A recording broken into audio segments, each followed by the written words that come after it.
let's not forget about ourselves when we are trying to save. Let's not neglect ourselves when we are trying. Hi guys, welcome back to my channel. My name is Lucy. For those who are new here, and for those who are not new subscribers, thank you for clicking and always coming back to watch more videos. And on today's video, I want to get to the point.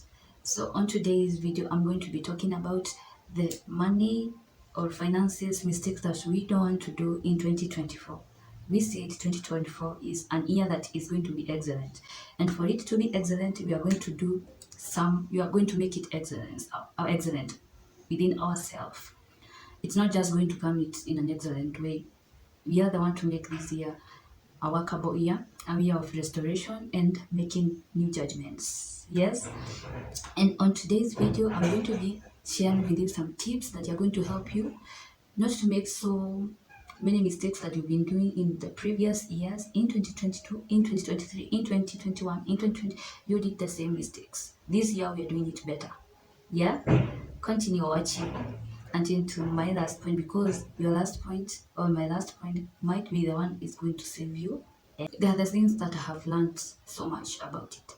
One, the first mistake that we normally do when you receive your salary, you before even just when you are even without even spending, always save. That is what first mistake that we normally do. Spendthrift. If you are this kind of a person that you are a spendthrift, the first thing that when you receive the salary or your money for anything that you do, the first thing, just secure or just send some little money of that money somewhere safe, maybe in a bank account or in another account, a separate account from the rest of the money. So this is for the rainy days, that is. So before spending or before even you start even thinking about of paying the rent or everything, in this regard about the rent, I'm saying maybe you're staying or you're living as per your means, like you're for when I say that before even paying the rent, it's because I'm imagining when you paying this rent or when you move to this house, it's something that you can be able to pay and you remain with something. So even when you secure or when you just set aside some money, it's not going to be a very big hassle. Yes. So make sure that before you spend any coin after payment or you make any business or anything, make sure you save a little for yourself. The second point is that you are going to avoid is avoiding unnecessary debts. Avoiding unnecessary debts. If, for example, it's not something that is so urgent that you need to borrow that money, try to look for alternatives. Try to look for another alternative without having to borrow money, because the interests that they come with this borrowing and everything, that's what that it makes it so hard to live without. When it reaches to a point that you are just borrowing, you borrow, pay, borrow, repay, that cycle, you need to break that cycle. And how do you do that? You do that by avoid unnecessary borrowing. If it's you can live without that borrowing or that money, I have been there. That's why I have learned that lesson. If you can live without the borrowing, or you can whatever you want to buy, so that's why you are borrowing, just try as much as possible to suppress that feeling. You just have to live without it, because the moment you borrow, the moment you repay, there's always that temptation of borrowing again. You borrow, pay, and all that. The cycle continues until when it's huge.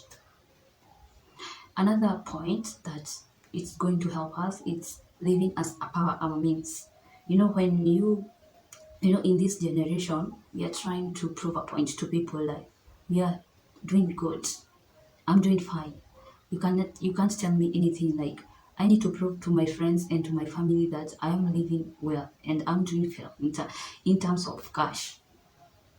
Trust you me, we don't care. We don't care about how you're living or anything. It's you who cares, and that's why you're trying to prove a point to us. So before you try to prove a point to someone on how you're living and all their lifestyle, Just imagine they don't even care about that. They don't. You're the one who cares, and that's why you're trying to prove a point. So live as per your means. If you can't have something, or you can't get this thing, or you are not in a position to get something, just leave it. Start saving for it.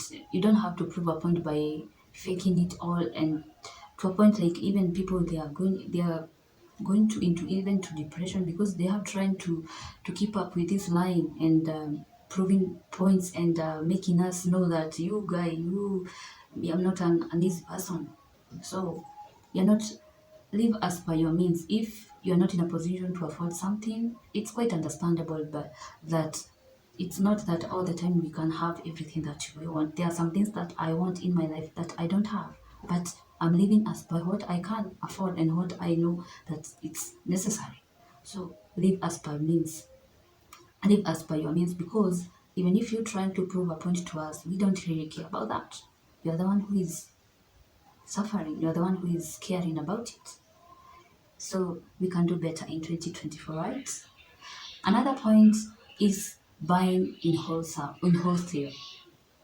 When you're doing shopping, you if you can try to be buying things in wholesale, it saves a lot of time and it saves a lot of money, because when you buy in wholesale and you come and break bulk them, it is much easier. Like when you are buying something, one item per item, each item, and then trust you me, when it's in wholesale also it's cheaper, first of all, and second thing, it's even much in it is in bulk more than even when you're buying it one single item.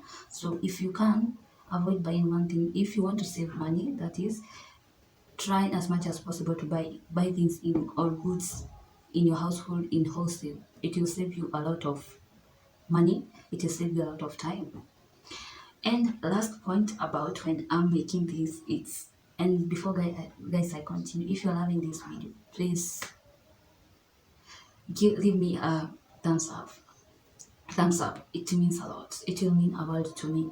Leave me a thumbs up, comment, and share to someone who maybe you need this video. So, and my last point is not investing in yourself.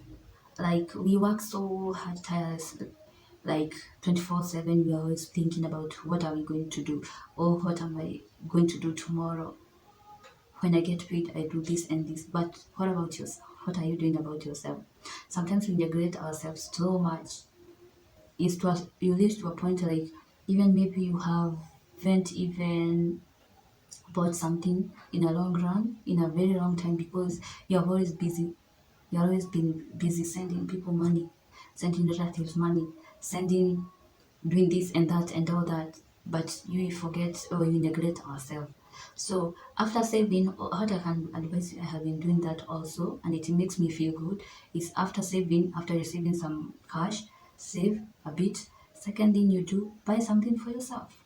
It is a reward for working so hard.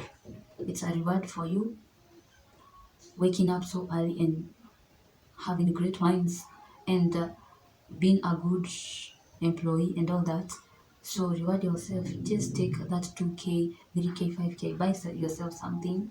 Take yourself for a date. Just kurudishia Mungu shukrani. Just to say thank you to your body. So always not let's not forget about ourselves when we are trying to save.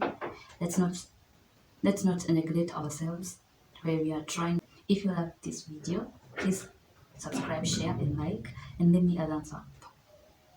And I'll see you in my next video. Let me know what are you expecting, or what do you want me to cover next on this channel. Bye bye. I love you.